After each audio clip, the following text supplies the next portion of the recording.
Hello hello hello, hello, আপনি কেমন আছেন? আমি আছি, ভালো আছি। আমি ফোন করেছিলাম আপনাকে, দুঃখিত আমি পাইনি। আমি আপনাকে একটু না দেখেন, এই কথাটা যে বলছেন এটা কিন্তু সম্পূর্ণ সঠিক নয়। দিতে চাই, কারণ যে না, আপনাকে ফার্স্ট আমার কথা শুনতে হবে। যে আপনি যে বলছেন দুপুরে ফোন করেছেন, দুপুরে কোনো ফোন আসেনি, এই কথাটা সম্পূর্ণ সত্য নয়। দুপুরে কোনো ফোন আসেনি আমার এখানে। আমার টেলিফোন রেড ফোন তো আমার দীর্ঘদিন ধরে, বছর ধরে ডেট পড়ে আছে। তাহলে কি আপনার গভর্নমেন্ট চালান কি খবর রাখেন? গভর্নমেন্ট চালাচ্ছেন এই খবরটুকু রাখেন না যে বিরোধী দলের নেতার ফোন ঠিক আছে কিনা, ইয়ে করবেন। আর আপনি যদি ফোন করবেনই তাহলে তো গতকালই আপনার লোক এসে চেক করে যাওয়া উচিত ছিল যে বিরোধী দলের নেতার টেলিফোন ঠিক আছে কিনা। রেড ফোন এবং রেড ফোন সবসময় ঠিক থাকে। আপনার লোক পাঠান, আপনি এখনই লোক পাঠান, আপনার লোক পাঠিয়ে দেখে যান। ডিরেক্ট ফোন ভালো, আপনি তো প্রাইম মিনিস্টার ছিলেন, আপনি তো জানেন রেড ফোন কখনো সবসময় ভালো থাকে। ভালো থাকে তো আমারটা তো ভালো নেই, আমারটা তো ভালো নেই। ভালো আছে, আমি যখন ফোন করছি না, কোনো দিন বাজিনি। আমি সেদিনও চেক করেছি। আপনারা যদি সত্য কথা না বলেন তাহলে তো চলবে না। রেড ফোন ঠিক থাকে এটা বিশ্বাস করতে আমি রাজি নই। আপনি সত্য কথা না বলার আমার কিছু নেই। আমি ফোন করেছি দীর্ঘদিন ধরে হঠাৎ করে এখন মৃত ব্যক্তি জেগে উঠবে, তখন জেগে উঠবে। আপনার টেলিফোনে এত পাওয়ারফুল যে আপনি এখন ডেড ফোনটা জেগে উঠবে আপনার ফোনে। ঠিক আছে, যে কোনো কারণে আপনি ধরতে পারেন না। আমি ধরতে পারিনি না, আমি এখানে বসা, আমি এর মধ্যেই ঘুরি, ছোট্ট জায়গার মধ্যে আমি ঘুরি। এই ফোন বাজলে আমি না ধরার কোনো কারণ থাকতে পারে না, কেন ডেড ফোন বাজতে পারে না, বুঝছেন? এটাই হলো দেখুন, ডেট ছিল না, ডেট করে রাখা হয়েছে। ছিল ডেট আপনাদের কাছে গেছে, কিন্তু আপনারা তো রেড ফোনের আমার সাথে কেউ কথা বলার লোক নেই। কাজে আমি কার সাথে কথা বলবো? কাজে এই ফোনটা সেই জন্য আমি আগামীকাল দেখবো যে কেন আপনার ফোন এরকম ডেট ছিল, কোথা থেকে হলো সেটা দেখুন। ভালো কথা, যদি ভালো কথা। আমি আপনাকে ফোন করলাম যে আপনি যদি আগামী 28 তারিখে সন্ধ্যায় গণভবনে আমি আপনাকে দাওয়াত দিচ্ছি। আপনি জানেন যে আমি ইতিমধ্যে বিভিন্ন আমাদের রাজনৈতিক দলের নেতৃবৃন্দের সাথে আলাপ আলোচনা করছি আগামী নির্বাচন সম্পর্কে। আমি আপনাকে দাওয়াত দিচ্ছি আমার গণভবনে আসার জন্য। আপনি কি বিষয়ে দাওয়াত দিবেন সেটা তো আপনি বলবেন। আমার সঙ্গে বসে রাতে একটু খাবার খাবেন। না, আমি খাবার খেতে রাজি আছি, কিন্তু 28 তারিখ আমি যেতে পারবো না, আমাদের হরতাল আছে। 29 তারিখ 6টায় আমার হরতাল করেন। আমি হরতাল প্রত্যাহার করতে পারবো না। আমি অনেকদিন ধরে আপনাদেরকে রিকোয়েস্ট করেছি যে আপনারা আসুন, আলোচনায় আসুন। আলোচনার সময় পর্যন্ত আপনারা শুনেননি। কাজে আমার হরতাল পার হওয়ার পরে আপনি ডেট দেবেন, তখন আমি চিন্তা করতে পারি। 29 তারিখ 6টা পর্যন্ত আমি বেরোতে পারবো না। কিন্তু আপনি তো নিজেই কালকে বলেছেন যে এই সময়ের মধ্যেই আমি বলেছি আলোচনা চলবে, কর্মসূচি চলবে। আমি সেটা বলছি, আলোচনা চলবে, কর্মসূচি চলবে। আপনারা যদি আন্তরিকতা থেকে আলোচনা করার জন্য আমার যেতে কোনো আপত্তি নেই। আপনি বলেছেন আমি শুধু একা যাব না, আমার সঙ্গে নিশ্চয়ই আরো কেউ থাকবে, সবাইকে নিয়ে আসবে। আপনি যত কিছু নিয়ে আসতে পারেন। না, আমি দল শুধু নিয়ে যেতে চাই না, যাদেরকে প্রয়োজন মনে করবো তাদেরকে নিয়ে যাবো। কিন্তু সেটা হতে হবে 28 তারিখের পরে। 29 তারিখ আমার হরতাল শেষ অনুরোধ করবো জাতির স্বার্থে, জনগণের না, 28 তারিখে আমি যেতে পারবো না। আজকে প্রত্যাহার করে নেন। না, আমি হরতাল মানুষ পারবো না। এই যে আগুন মানুষ কোন আপনারা করে আপনাদের হারাম গান পাউডার যে ইয়ে চালানো, আপনার বলেছে, আপনার ভাই বলেছে যে গান পাউডার দিয়ে বাসে আগুন দেওয়া আপনার নির্দেশ হয়েছে। আমাদের সেসব অভ্যাস নাই, আমাদের সেসব অভ্যাস নাই। মানুষ চালান, মানুষ মারেন, ইয়ে করেন, লগি বোতলে মানুষ মারেন, এগুলো সব রেকর্ডেড এবং আপনার নির্দেশে আপনার মুখ থেকে এই শব্দ বেরিয়েছে। কাজে আপনি এগুলো অস্বীকার করতে পারবেন না। আমি বলছি সেজন্য হরতাল চলবে। 29 তারিখ 6টার সময় শেষ হবে। আমি 29 তারিখে আমি জনগণের আমি ইয়ে করতে পারি। আপনি দয়া করে হরতালটা না, দেশের স্বার্থেই আমি হরতাল দিয়েছি, জনগণের স্বার্থেই আমি হরতাল দিয়েছি। যেহেতু আপনারা কোনো আলোচনায় আসতে রাজি নন, সেজন্য আমাদের আলোচনা কর্মসূচি শেষ আলোচনা তো করতেই দেখো আমার ভাই, আপনি আপনার মন্ত্রীরা বলে দিচ্ছি কোনো আলোচনা হবে না, শুনে বলে দিচ্ছে আপনার মন্ত্রীরা, এ বললে তো হবে না। আপনি নিজে বলে দিচ্ছেন আমাদের প্রস্তাব রিজেক্ট করে দিয়েছেন, কোনো আলোচনার দরকার নেই, আপনারা নিজেরা বলছেন, আবার এখন আলোচনা বলছেন। তো সেই আলোচনা হতে পারে আমাদের কর্মসূচি শেষ হওয়ার পরে, তার আগে এটা আমি আপনাকে আমি হরতাল প্রত্যাহার করতে পারবো না। আমি বলবো আলোচনা যে আপনি এই জিনিসটা যদি আর একদিন আগেও নিতেন তাহলে সেই সুযোগটা ছিল, কিন্তু সেটা আপনি করেননি।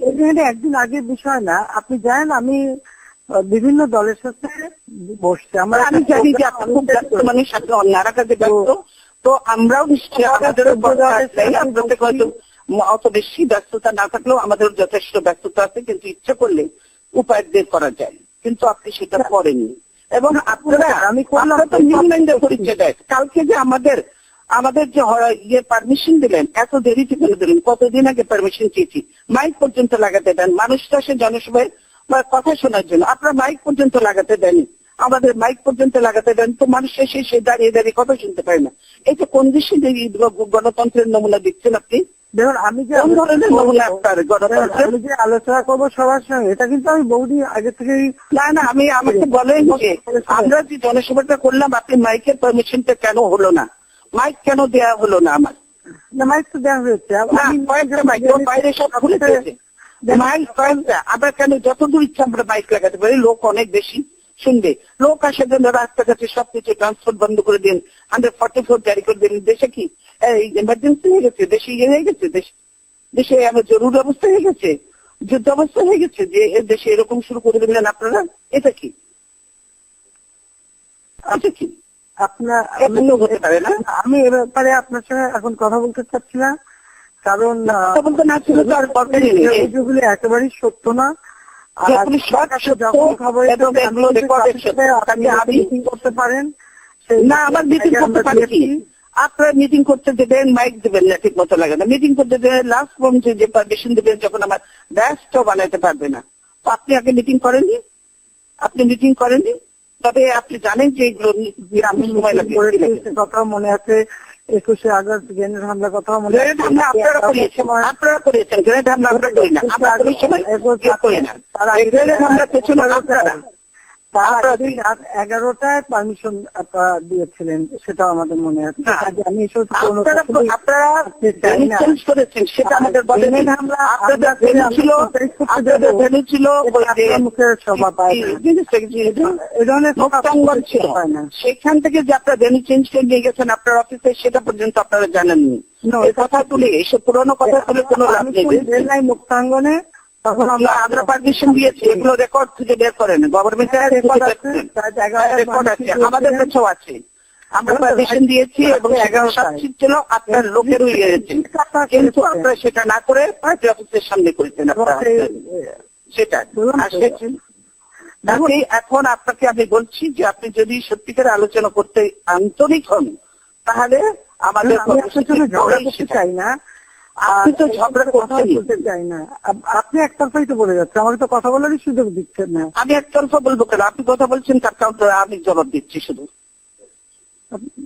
আমি তো কথা বলারই আপনার সাথে সুযোগ না, আপনি বারবার বলছেন হরতাল প্রত্যাহার এখন হবে না, আমাদের কর্মসূচি শেষ হবে, তারপরে যদি আছে আপনি জানেন, আপনি যদি 14 দল থেকে মানুষ খুন করা অব্যাহত রাখবেন।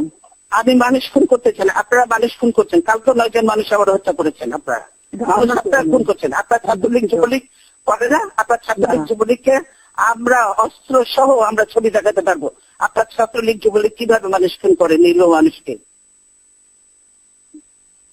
বললাম তো খুনের রাজনীতি আমরা করি না, বরং আমি দেখছি আপনাদের তো এইটা মধ্যগত অভ্যাস, পুরানো অভ্যাস। সেই আপনার স্বাধীনতার পর থেকে 71 যখন ক্ষমতায় ছিলেন তখনও তো এই হত্যা করেছেন, এত মানুষ হত্যা করেছেন, এগুলো ভুলে গেছেন আপনি? 71 আমরা হত্যা হয়?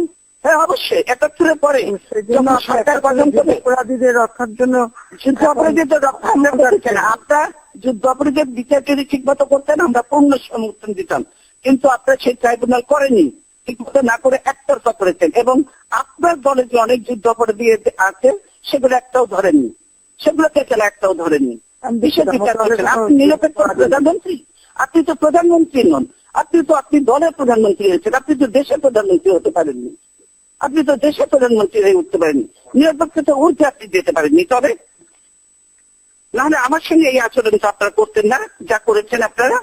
আমার সঙ্গে যে আচরণ করেছেন, সেটা আমার পার্টি অফিসে আপনারা যে আচরণ করলেন, এরপরে আর বলতে হবে যে বিরোধী দলের নেতাকে পর্যন্ত আপনারা সম্মান দিতে জানেন না, কিসের গণতন্ত্রের কথা বলেন আপনি? আপনার কথা জবাব দিতে গেলে তো আমাকে সেই 2001 থেকে অনেক কথাই বলতে সেটার হবে। জবাব আমিও দিতে পারি, আপনি দেবেন, আমি সংবিধান বলছি, জেনারেল এরশাদ বা তার দলের সাথে কি কি করেছিলেন, আর 2001 সালে আমরা কিছুই করিনি। এরশাদের সঙ্গে যত করেছিলেন আপনারা, যে এরশাদ যখন একটা নির্বাচিত সরকারের কাছে ক্ষমতা নিল, তারপরে যখন আপনি বললেন যে আই এম নট আনএগ্রি, আপনি যখন বিবিসি কে বললেন, তারপরে আর কি থাকে যে একটা নির্বাচিত সরকারের কাছ থেকে ক্ষমতা নিল। আর ফখরুদ্দিন মইনুদ্দিন কোন সরকার, কোন সংগঠনে গিয়েছিল বলেন তো? তখন আপনি আপনাদের আমার চয়েস, ফখরুদ্দিন মইনুদ্দিন আমার চয়েস ছিল না, আপনার চয়েস ছিল। আপনি নিজে বলেছেন আমার আন্দোলনের ফসল, সেরেমনিতে আমি যাইনি, আপনি গিয়েছিলেন। আমি চাইনি, আপনি গিয়েছিলেন। ওর থেকে সেরেমনিতে আপনি গিয়েছিলেন, আপনি বলেছিলেন যে আমার আন্দোলনের ফসল। এগুলো ভুলে যান কেন? ভুলে যেতে চান, কিন্তু মানুষ তো ভুলে না সেগুলো। 9 জন অফিসার দিয়ে মইনুদ্দিনকে আপনি আর্মি চিফ সেটা আপনি করতে পারেন। আপনি এরকম অনেক অফিসারকে বাড়ি পাঠিয়েছেন, সেটা 9 জন কি 7 জন সেগুলো কোনো, আপনি অনেককে দিন যে বাড়ি পাঠিয়েছেন, অনেক অফিসারকে বাড়ি পাঠিয়েছেন, সেটা কোনো ব্যাপার না। মইনুদ্দিন যেই থাকুক না কেন, যখন এটা করলো সেখানে আপনার সেই ইয়েতে গেলেন কেন আপনি? যেটা সংবিধান সম্মত হয়নি, সংবিধান সম্মত ছিল না, সেটাতে সেই অর্থে কি নিয়ে কেন গেলেন আপনি? সেদিন তো আপনি একবার মনে করেন নেই যে আমরা দুই দলই তখন বাইরে, ক্ষমতার বাইরে, তখন তো একবার মনে করলেন না যে আমরা আলোচনা করি, এই ফখরুদ্দিন মনিরুদ্দিন ওখানে দেওয়া ঠিক হবে না, এরা সংবিধান সম্মত নয়। আপনি তো সেটা মনে করলেন না, আপনি তো চলে গেলেন খুব ইয়ে করে, ওখানে চলে গেলেন ওর থেকে নিয়ে, আপনি খুব খুশি হাসি মুখে তখন প্রেসকে বললেন আমাদের আন্দোলনের পক্ষে। আমি আগুনে বসে হাসি পুষ্পে আছি, আমার বাবা মা ভাই। এখন আমি বলতে চাই যে অতীত রাত্রে আপনি বলতে চান যে সামনের দিকে কি করে আঁকাবেন, অতীত আমরা সামনে এগোতে পারবো না। আপনার যদি সত্যি সদ উদ্দেশ্য থাকে, তার সামনের দিকে আমরা কি করে এগোবো? অনেক অভিযোগ করলেন, আমি তো অত অভিযোগ করতে চাই না, সেটা কি করে সেটাই বলেন। এখন ছোট আসলে আমি দেখি, সেটাও সহ্য করি। এবং দেখুন 21 আগস্ট যখন গ্রেনেড হামলা করে আমাকে হত্যার চেষ্টা করেছেন, 21 আগস্ট আপনাকে হত্যা করতে কেউ চায়নি। আপনি যত থাকবেন তত আমাদের জন্য ভালো, আসলে হত্যাকারী যত থাকবেন তত আমাদের জন্য ভালো। আপনি যত এরকম অশ্লীল ভাষায় করবেন তত আমাদের জন্য ভালো, আমাদের ক্ষতি হবে না। 15ই আগস্ট আপনি যখন কেক কাটেন, 15ই আগস্ট উনিদের উৎসাহিত করার জন্য যখন আপনি কেক কাটেন, 15ই আগস্ট আমি কেক কাটবো না, এটা বলেন না। 15ই আগস্ট বাংলাদেশে কোন মানুষের জন্ম হবে না, কোন মানুষ পালন করবে না, এগুলো বাদ দেন, এগুলো বাদ দেন। কথায় কথায় আপনারা বলেন, এগুলো বাদ দেন, অনেক কথাই বলেন। জিয়াউর রহমান, কারে জিয়াউর রহমান আপনাদের তো নতুন জীবন দান করেছে, এগুলো কথা বললেন না, বুঝেছেন? আপনারা তো বাকশাল ছিলেন, আপনারা আওয়ামী লীগ হলেন করতে জিয়াউর রহমানের জন্য, জিয়াউর রহমানের বদলতে আওয়ামী লীগ হতে পেরেছেন, আদারওয়াইজ আপনারা আওয়ামী লীগ হতে পারতেন। রাসেলকে তো আপনি এই বাসায় ঘুরতেও দেখেছেন। আমি সেইগুলো নিয়ে আপনারা যা করেছেন আমরা এগুলো নিয়ে করতেছেন, আমরা এগুলোকে সমর্থন করি, আমরা এগুলো সমর্থন করে দুঃখিত। আমরা এই রাজনীতি থেকে বেরিয়ে আসেন, আমি আমার বক্তব্য শেষ বলছি, এগুলো ভুলে যাই। আমরা এই কালচার বাদ দিয়ে এখন নতুন করে শুরু করি, যদি সেটাতে আপনি রাজি থাকেন তো আসেন, আমরা সুন্দর আলোচনা করি। আমার আলোচনাতে কোনো আপত্তি নেই, কিন্তু সেই ডেট হতে হবে আমার হরতাল শেষ হওয়ার পরে। আপনি হরতাল প্রত্যাহার করবেন না? না, আমি হরতাল প্রত্যাহার করতে পারবো না। এটা তো আমার ডিসিশন না, এটা 18 দলের ডিসিশন। আমি কি করে একলা করবো? এটা আমি কি করে একলা? দলকে দেখে নিয়ে এখন সময় নাই। আপনি যে তারা করতেছেন সবাই তো আর খুঁজে পাওয়া যাবে না লোককে। আপনি তো সব পুলিশ লাগাই রাখছেন সবার পিছনে, কি করে মানুষ পাওয়া যাবে বলেন? আপনার পুলিশ লাগিয়ে রাখবো কেন? আপনি রাখবেন না সরকার রাখবে, পুলিশটা কথা আমার কথা ছেলে, পুলিশটা আমার কথা ছেলে। আপনি তো সবার বাসা বসে রেড করছেন, বস্তি থেকে পর্যন্ত আপনি লোকজন ধরে নিয়ে যাচ্ছেন। তবে তো যেখানে বোমা বাস্ট হয়ে যাবে তো সেখানে বোমা বাস্তবে বোমা বাস্তব আপনারা করেন আর নাম দেন আমাদের, আমরা এটা তো আপনাদের পুরাতন ঐতিহ্য। কাজে এইগুলো কথা আবার ফিরে এসে না। আপনাকে বলতে চাই, করি না। আমি বলতে চাই যে আপনারা যদি 29 তারিখে পরে করেন আমি রাজি আছি। 29 তারিখে পরে আমি নিশ্চয় কথা বলতে রাজি আছি। আপনি আলটিমেটাম দিলেন 2 দিনের, আমি 2 দিনের মধ্যেই আপনাকে ফোন করলাম, অথচ কিন্তু এখন এখন তাই পার হয়ে গেছে। চালু করবেন আর বলেন 29 তারিখের পরে। আপনি আমি বলেছি, কি বক্তৃতা দিলেন আর আজকে কি বলছেন আপনি একটু ভেবে রাখেন তো। আমি বলেছি আলোচনাও চলবে, কর্মসূচিও চলবে। কিন্তু আপনি নিজেই তো বলছেন যে এই 2 দিনের মধ্যে যদি আলোচনা না, আপনারা তো জানেন, হরতাল দেবেন। আপনারা তো একটা হয়তো রাজনীতি করেন। আপনি তো জানেন যে আমরা যখন আলোচনা কোনো এখন পর্যন্ত আপনারা কোনো আদৌ উদ্যোগ নিচ্ছেন না, তখন শোনেন আপনি আমার কথাটাকে। আপনি যখন বলছেন যে দেখছেন যে আমরা আপনি ক্যামেরা নিয়ে কথা বলছেন, আমার সামনে ক্যামেরা কেন, আপনি কি ক্যামেরা ঘিরে বসে আছেন এবং আমার এখানে কোনো ক্যামেরা নাই। আমার এখানে ক্যামেরা কেউ নেই, বুঝছেন? ক্যামেরা কেউ নেই আমার এখানে, আমি নিজেই কথা বলছি। সেজন্য আমি বাসায় কথা বলছি। অফিসে হলে আমাদের সুবিধা হতো, ক্যামেরা থাকতে সুবিধা হতো, কিন্তু সেগুলো আমরা করিনি। আমি এত নতুন কাজ করতে চাই না, নিচু কাজ করতে চাই না। তারপর টেলিভিশনে দেখবো আপনারাই ক্যামেরা দেখাচ্ছেন, আমাদের এখানে ক্যামেরা কিছু নেই, বুঝছেন?